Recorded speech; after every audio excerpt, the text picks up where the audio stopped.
Hey everybody, welcome to my video about purchasing a strip mall in Chilliwack, BC, Canada. Basically in this one, as some of you may have seen my TikTok where I say there's a huge down payment required to purchase a strip mall in Chilliwack. So here in this video, I'm gonna go over all the purchasing docs, all the not the documents, but the numbers, kind of evaluate the property and kind of see how much money is actually required to buy that strip mall. And maybe we'll go over if it's even worth buying it. So first thing first, I will go over the property itself. So here we have this strip mall. So this is the first time I've done this, so bear with me here.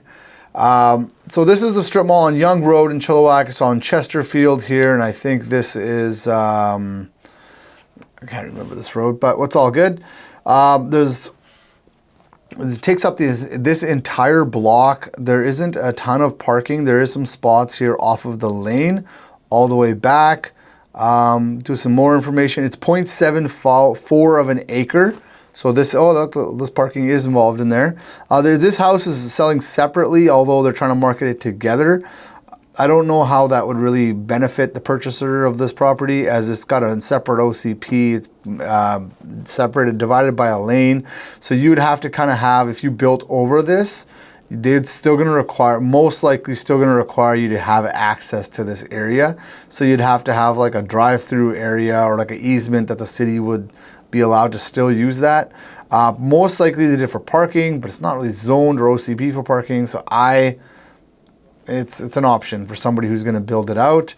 Again, here's that pricing for that house, 99, and then they're asking 5.850 million for this strip mall. It's got some two faces on it, so it faces this way, kind of looks like it faces that way as well. Subject property, good look, really good location, honestly. And then, yeah, the good, decent tenants, nothing bad. The property's in good shape as well. I've driven past it, a couple roofs on there, no big deal. All triple net tenants.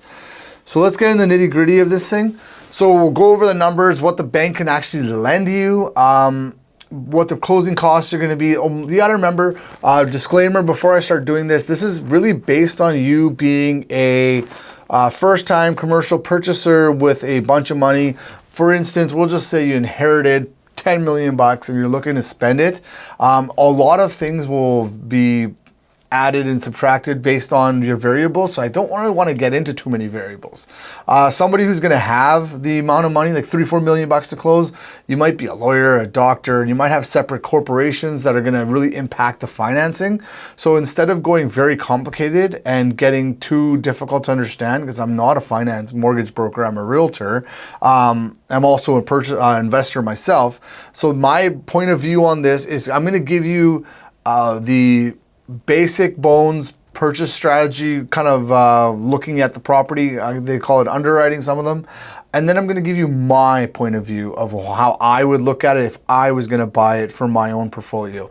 That way you have two. So let's break it right down into the numbers. So first of all, their asking price is 5.85. Will they take less? I don't know, but I'm not going to do the math to give a rough price because that's hypotheticals. Even when I'm buying a property, I typically will do the purchase price first, simply because the asking price first, simply because I don't know what they're going to take. If the numbers doesn't make sense to the asking price, I kind of figure out what number it will make sense at, and then I'll try to get that. If it doesn't work, it doesn't work. You move on to the next one. So income, here I have $201,562. And let's get to where I found that from. So this is the current rent schedule. This is what they're actually getting. The current rent schedule has a vacancy of $25,000. If you're a first-time buyer, the bank's not going to take this as income. This is worth zero monies to them, in my opinion. I know as you get more and more, they will and they won't. But this is current rent.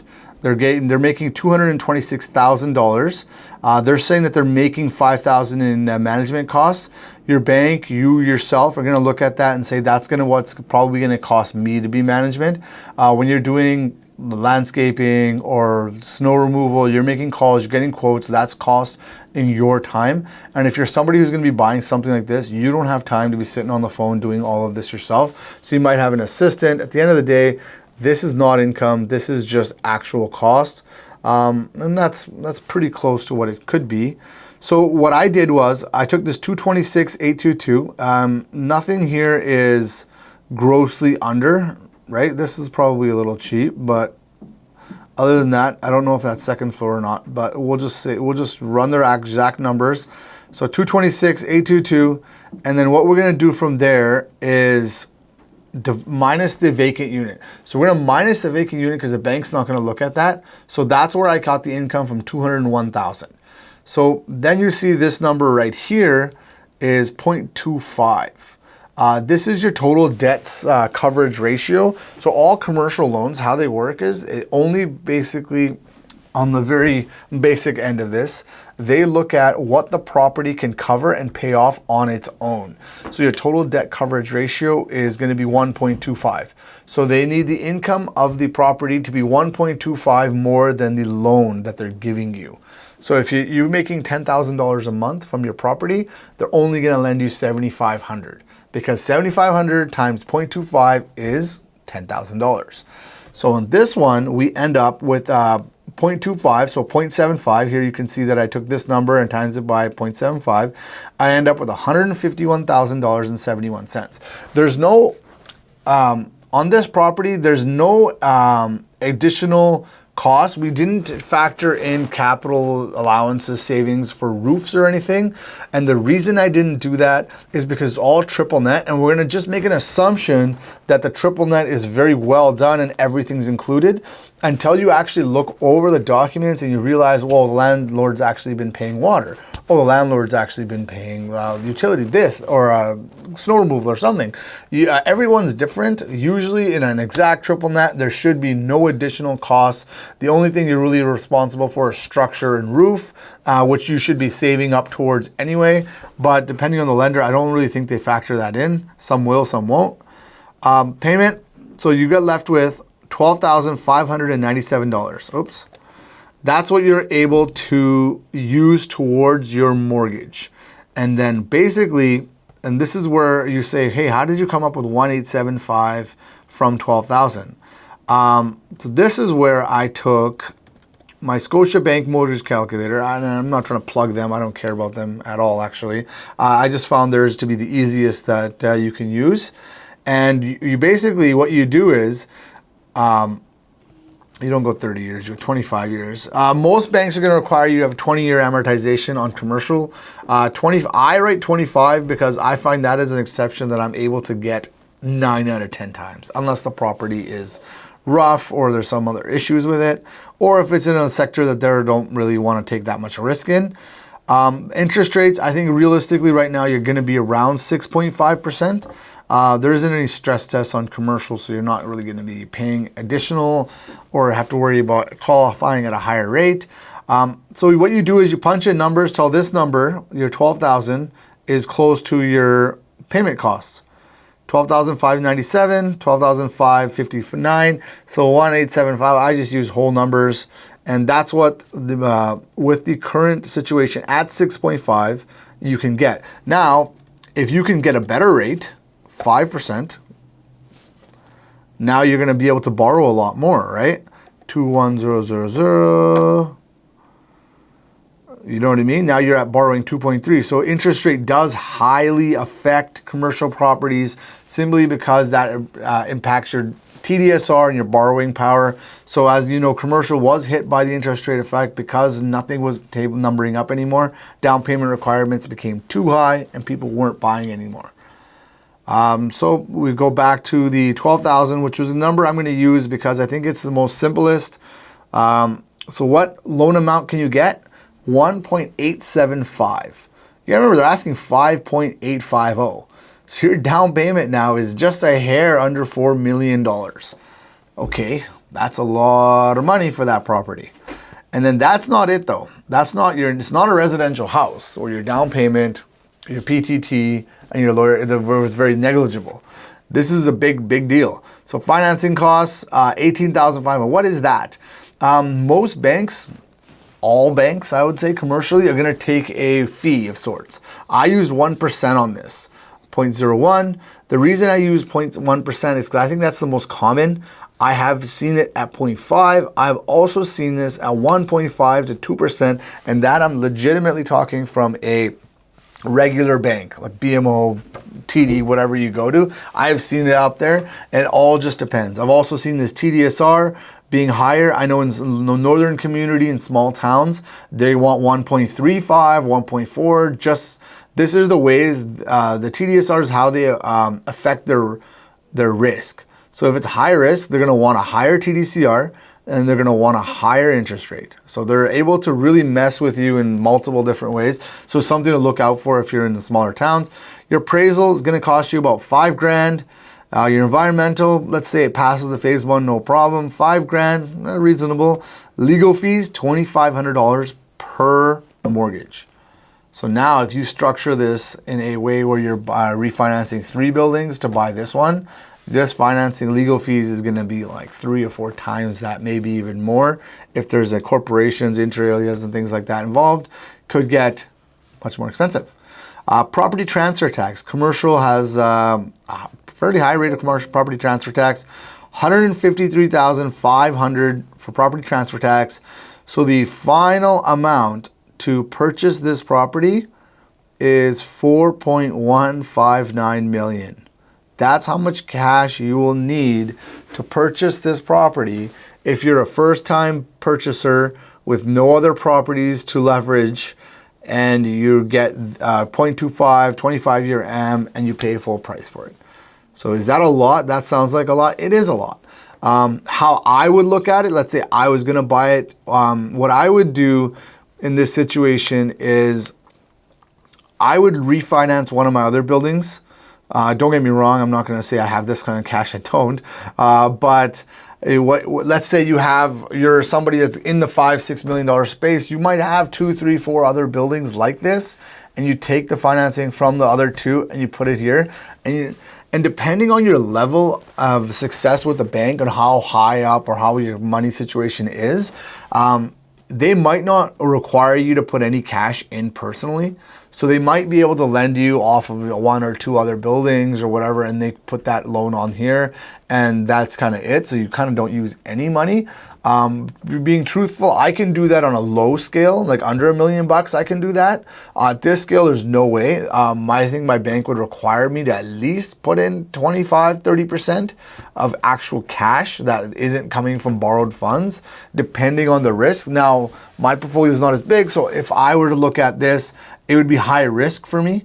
Let's say my biggest tenant, who are we looking at here? If I face 50% vacancy on this, I would have a very difficult time servicing that debt. So the bank's gonna look at that. And when you go refinance 3 or 4 buildings and then buy this one, and if it's the same bank involved, they're gonna wanna know your total vacancy risk across the board. So it actually gets a lot more complicated. Your financing takes longer. Yeah, it's more challenging to get that done. But if you own, like if you're a doctor, lawyer, real estate agent with a corporation, you can then kind of, I don't know if they still do it, but they used to do it, where you can use your corporation to kind of help service the debt or use the allowances. It's nothing like residential. So you can only use your personal income. They don't use your wife's income, your dad's income, none of that stuff. It's going to be strictly based on commercial. So corporations, the buildings that you own will cover the debt for this one and that one. That's kind of it. There's, if you do residential, like let's say you own 5 or 10 houses and now you're trying to buy this strip mall, you could go refinance those houses and the bank probably won't look at that because your personal credit rating isn't that important to the file. They just want to make sure you're not going to go screw it up. But if you go and refinance 5 houses, now if you decide to move or buy any, like your personal credit is affected. On the commercial side, your personal credit and your personal debt service ratio is not affected. So it's more appealing to someone like me who's constantly in and out of real estate. And that way I don't have to deal with it on the personal side. It's all on the commercial side, and I'm not personally affected. Back to this strip mall, let's say we do have that kind of money. We do want to buy it. We do the mapping on it. Sorry, this was open to it. And we find out, is it worth this price? What's 0.75 acres of land worth in Chilliwack right now? 0.74, I guess. Well, there's no real comps. You don't get 1 acre land pieces for sale all the time. If you look at this picture, you see Chilliwack is pretty dense already compared to other towns. Chilliwack's an older town, much more dense than Abbotsford, where I live, in the town right over.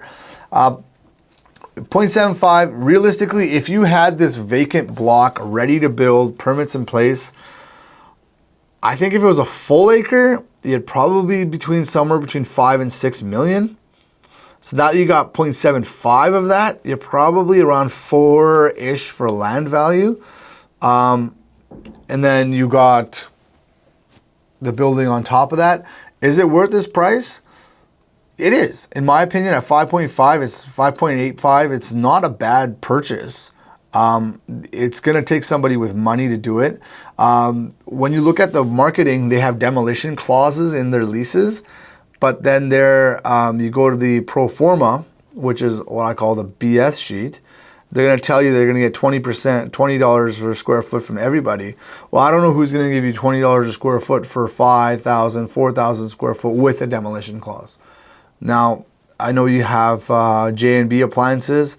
Sure, maybe a major brand would pay your $20 a square foot because they're already at $66. They're at $13.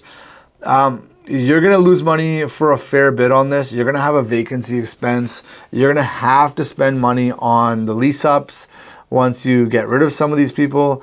And the terms expire at 26, so you're going to have to hold it 2 years, basically 2.5 years before you're even able to increase the rent.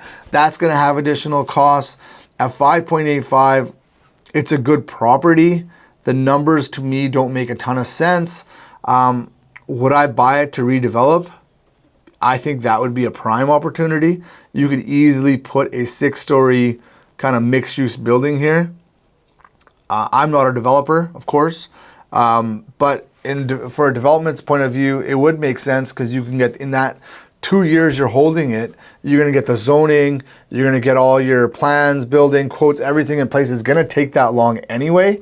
So for that regard, they have the demo clauses in place. It does make perfect sense.